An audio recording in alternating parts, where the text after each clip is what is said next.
कारण काय आहे त्या ठिकाणी आता इथून पुढचं तुमचं या स्थानिक स्वराज्य निवडणुका घेऊन काय काम असणार आहे? कसं आहे की स्थानिक स्वराज्याच्या निवडणुका आहेत ते तर ठीक आहे, पण त्यातल्या त्यात पक्षात आज 40 वर्ष मी पक्षात एक कार्यकर्ती म्हणून काम करते.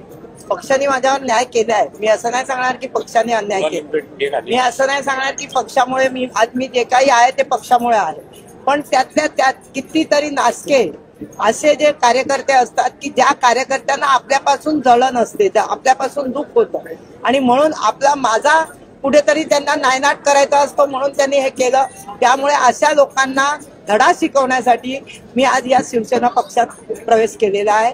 आणि शिवसेना पक्षात मला माहिती आहे शिंदे साहेबांनी आज 2.5 वर्षात जे चांगल्या प्रकारे कामं केली, लोकांना खूप चांगल्या प्रकारे मदत केलेली आहे, सामान्यातल्या सामान्य माणसांना भेटतात, अशा या शिंदे साहेबांच्या बरोबर कार्य करण्याची मला एक आनंद संधी मिळेल आणि त्यांच्याबरोबर माझ्या विभागाचा विकास करू शकेन. माझ्या विभागात आज JBLRचा ब्रिज आहे किंवा रस्त्यांचे जे काही प्रॉब्लेम आहेत त्या सगळ्या